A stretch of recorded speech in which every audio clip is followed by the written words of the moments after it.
Hello, everyone. This is Joseph again. I welcome you all as you come to listen to my presentation today. For those who are new in this presentation, I ask that you may subscribe. I appreciate for that. I don't take that lightly. You are very valuable to me as a subscriber. And for those who are coming back as regular watchers or viewers in my on my channel, I welcome you back, and I hope you're going to enjoy the presentation today.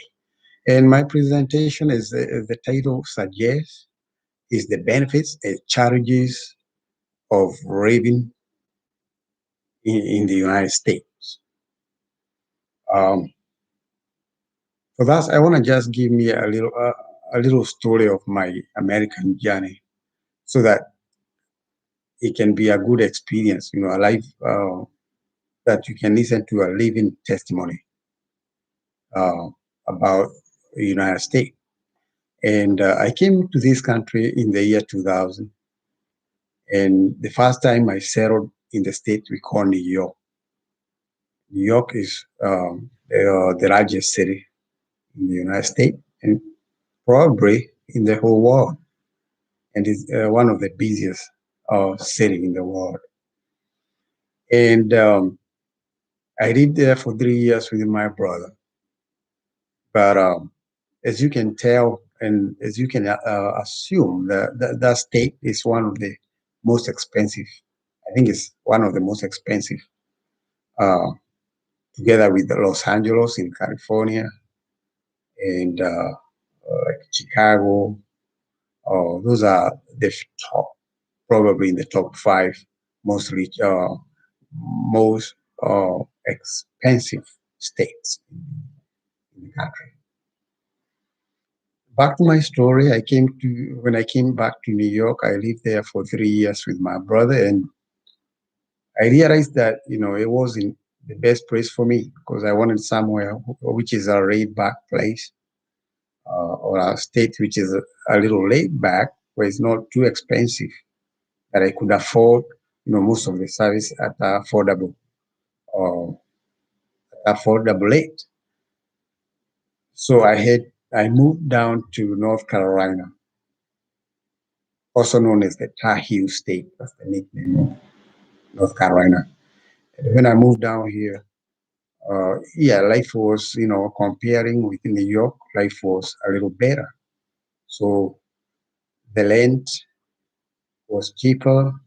Most of the stuff, even food was cheaper. Most of the stuff was cheap. The only thing which was a little more expensive is automobile.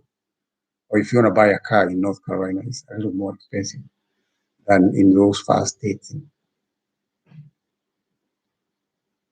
And so when I came to this country, before I came to this country, I had this very high expectation that this is the country of milk and honey, that had opportunity.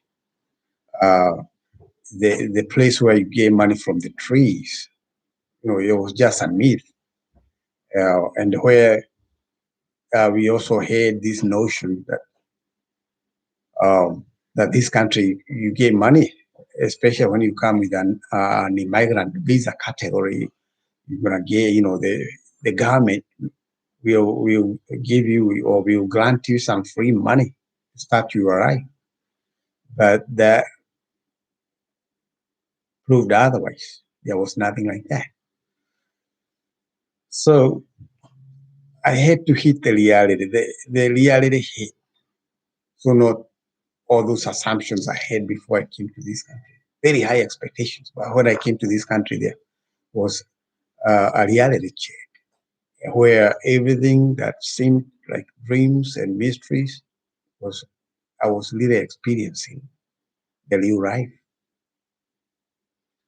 And when you come to this country, the first thing you have to apply for Social Security card. That's the permission to work in this country. So you have to apply for Social Security card. Then at the same, then also together with that, you have to apply for your driver license. And that's, you don't have to apply for that. You have to go to a driving center, a driving school where you're gonna get a license after getting tested. You have to get a theory testing before you do the skills testing. And then after that, you're going to get your license. So these are the two most important documents that you have to have when you come to the United States, when you're in the United States. And these are the top priority, the two most popular IDs. Whenever you go in big companies, whether you're getting a new job, you are going to attend a school, or whether you're joining school, they need these two uh, IDs. You ask you for two IDs, Social Security card and your ID, which is your driver license. So then I got those. I applied for those documents and I got them. And then we need to know what are the benefits and challenges of this country. So what were these assumptions I had before I came here? So are there benefits in living in the United States as an immigrant, or are there challenges also on the other side? And these are very things. These are the most basic things we need to know even before we move to this new land, America. Because there is always this hearsay that, people are living, large in America. They are living fancy life. And I tend to believe otherwise, that not everything here is golden, but there are challenges, but at the same time, we have benefits. And I always advise for those who are dreaming, or they have dreams to come to this country, or they have major plans to come into the United States. I think we need to lay down, or to lay out for you, or to or give some of the benefits, to explain some of the benefits of the challenges, and whichever outweigh your assumptions, or whatever outweigh whichever, if benefits outweigh the challenges, so it's a good decision to come to America. If the challenges outweighs the benefits, then you know what, you better stay back home. In this case, Kenya. So, without wasting time, um, so this the one of the benefit of living in the United States, or you're immigrating to the United States, job opportunities. Uh, Pretty much, if you are not a lazy person when you come to this country, if you don't care what job you're gonna get, or if you don't mind working in a job, is the best place. Because I have lived both in Kenya and in this country, and when I compare about the jobs, uh, I think the United States wins. Uh, because here we got more jobs. As long as you don't discriminate, if you are not picky, or if you can do any job, it's the right place. You can get any job. We have a lot of blue collar jobs, and which most of the people from here they don't want to do. So the immigrants are the one who chip in, and they do these jobs. For example, the janitor jobs. Janitor, yeah, they call them janitor. Those are the people, housekeepers, housekeeping in companies, big companies or stores or what. Uh, then we have job like security guards. We have gas station or petrol station managers or workers.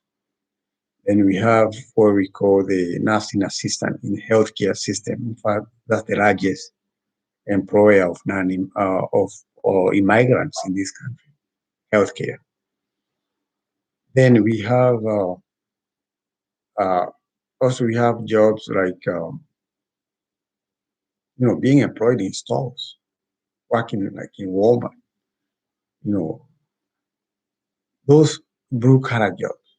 We have those are the majority here, and we most of the foreigners when they come here, since they don't have too much academic requirement uh, or even a lot of training about them, the immigrants when they come to this country, they take advantage of these jobs, and you work your way up. Once you get to school and everything, you attain your academic certifications, your academic, or degrees and diplomas, then you can work your way up and you can get, a better job, a white collar job. Now, the other benefit is school system. The school system in this country is terrific. In fact, up to from pre-K up to high school level, the whole system is free. It's free. And then from there, if you go to college, at least we have what we call scholarships for those top students, top cream students who are very smart. If you are very good with academics, if you are an A student, scholarships are very easy to get in this country. And in case you don't meet the criteria for scholarships, you're gonna get the offer financial aids in most of the community, in most of the colleges here, from ranging from the community colleges up to the postgraduate level, even PhDs. They give you a financial aid or grants. And then, so if you maintain your grades so well, you're always going to get scholarship. Or even you can be getting some, financial bonuses, financial aid, financial assistance, and then after that, if you do so well, you're going to get what we call this after scholarship and everything, you're going to head up all the way up. You're gonna get jobs right away. The jobs are very easy to get when you hit the academic levels needed by most of the companies.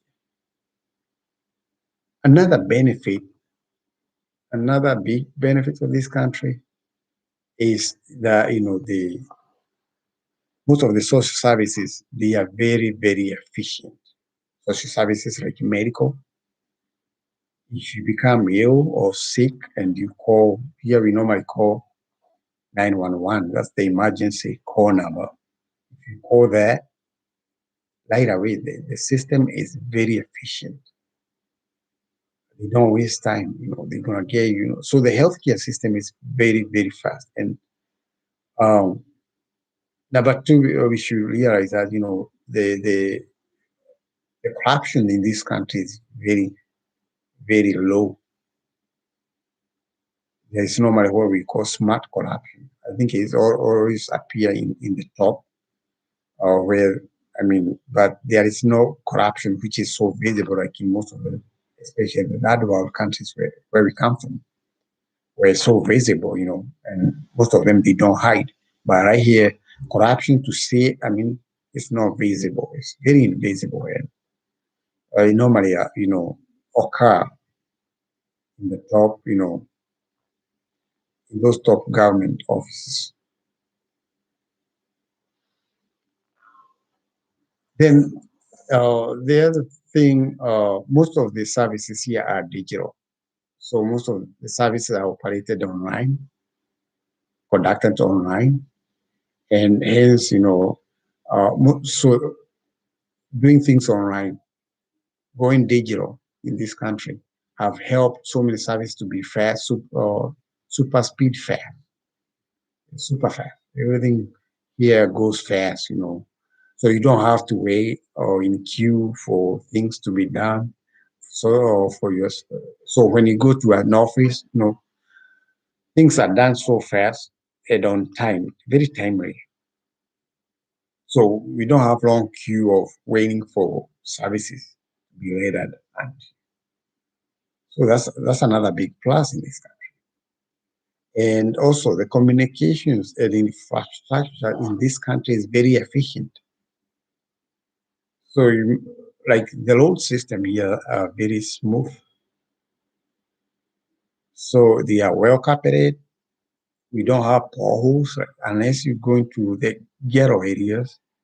But most of this, the infrastructure is smooth. The roads are very smooth in this country. So that's another thing, of consideration. I mean, that's another big benefit here. So if you're planning to go, I mean, you just plan to go anytime, whatever time you want. You have your car, you just get on the road. There is no disruption at night, especially when the traffic is low. So those are some of the benefits we have. But when we go on the other side, we have challenges. So what are the challenges of living or moving to this country? This country is one of the most expensive countries to live in. So we have bills and insurances. Those are the two big bills. So for the mortgage and rent, I mean, comparing to where I come from, the expensive, you have to have your power bill, electricity, because of our weather here. You can't stay without air conditioning uh, because of the weather conditions in this country. So when it's too hot, you have to put cool air, and when it's too cold on the other side, like winter, you have to put hot air condition, which can be very expensive, especially on the extreme weather. So that's a big bill, that we don't encounter when you are back like in Kenya. You can stay without, you don't have to use that because the weather there down there is conducive. The weather is conducive throughout the year. So the other thing is, most of the time here, to operate in this country, you must have your own transportation.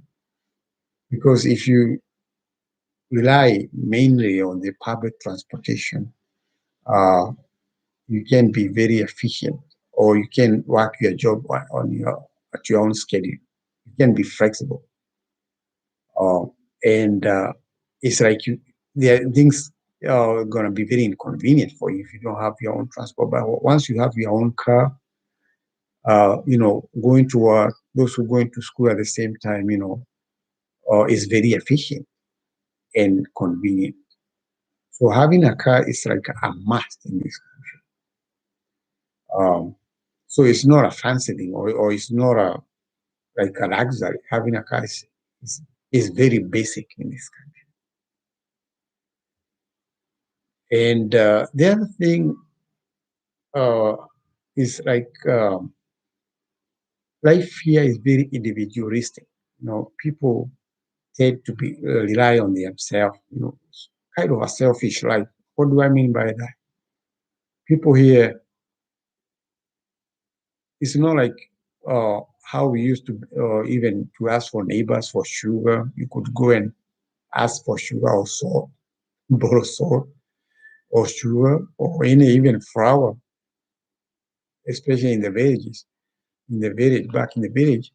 But back here, everybody is like you are confined in your own residence. So if you don't have salt, as well, you can go beg your neighbor for salt or sugar.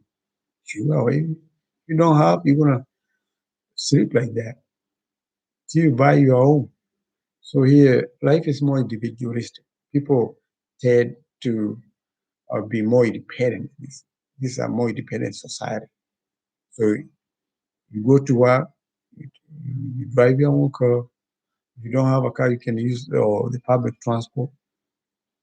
You go, you buy your own food, then you come back home, whichever means, mode of transport you're gonna use, and then stay in the house. When you get in the evening, if you are by yourself, you stay by yourself. If you have a family, you just stay with your family in the house.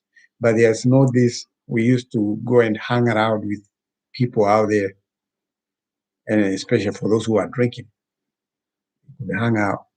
But people still hang out here, going to the pub, but You don't just go out and hang out unless you are going with a very or you a very best friend, or special friend. So life again is very individualistic here, and you have to have enough money, or you have to be very stable to live in this country so that you can be independent, more independent. And last but not the least is we miss home.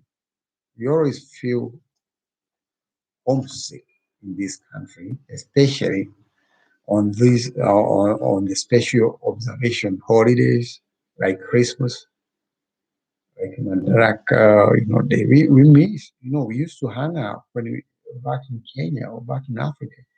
We used to hang out with friends. We used to have those family reunions during, like, especially Christmas and New Year. My Lord, here, when you're here, you don't go home back in Kenya, you're just by your friend. Especially if you're not married, man, if you are single here, life becomes so hard. You miss home, all this homesick. When uh, when it comes to holidays, you miss home. But other than that, I can say to me the benefits of living in this country outweigh the challenges, especially when you get adapted to the system. This country in this country, I think life get easier. You assimilate, but we never. There are things that never change. Even our accent are still they are still strong accent. We never bred complete like 100% with this society back here, but we survive.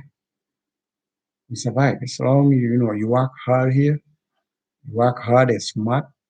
These days we work smart, not hard, and you go to school. You might do your own business. You get a job. You buy a house. You have your own car. You have a family. Let me tell you, especially if you have a family here, you got a job, you have a good education here, life is decent. And I cannot compare home, where we sometimes the job opportunities, are rare. I mean, school opportunity, the academic opportunities are also not very like here. We don't have huge opportunities back home like here. Here, those who don't go to school is my choice. Let me tell you. Because this government, they try to encourage, they try to give incentive by giving scholarship for those smart students, as I said before. They give financial aid for any student as long as you apply on time. And at that, then also when it comes to jobs, if you work hard, if you apply for job, you get job, as long as you are not picky, as long as you are ready to work. This country, they have numerous job opportunities. So, so I would appeal for those who have high dreams of coming to the United States, listen to my video. And and if you weigh those challenges and versus benefits, whatever I have mentioned, those are just a few. You can expound on that more and more. But if your benefits outweigh challenges, I think it's a good idea to come to America. But if it's otherwise, you gotta stay home. And the other thing I always say, if you are very stable in Kenya or in any African country, coming to America, you can come to visit. There are people who come to visit, their money works for them. But they are living a decent life in Kenya or in any other country. Uh, yeah, so if you are well just settle there, but you can come visit. There's no limits. There's no restrictions. Visiting this country. It's a beautiful country. It's a is the land of honey and milk. They say there are opportunities, and I think I translate this. It's not that doesn't mean that you get things for free. You don't have freebies here. You have to work hard. You have to work hard and smart, at least to obtain a good life in this country. But I'm telling you, to my own experience, to my own life experience, I like this country, and I have my family here, so I enjoy. It's a decent place, especially if you have family. You don't feel too much homesick like those single people who are here. So I'm very proud to be in this country. At the same time, I'm very proud of my country. So with those few remarks, if you haven't subscribed, my friend, please hit the subscribe button on this video so that you don't miss out on all the live stream and upload videos that I'm gonna be doing. You don't wanna miss those. So when you subscribe, you're gonna be you're gonna be getting notification of all the videos, the live streams I'll be doing on my channel. So and with that, there you have a good night. I'll be doing more videos. I'll be notifying you on my page. Those few remarks. May God bless you. You have a nice day and good night for those who are in diaspora. May God bless you.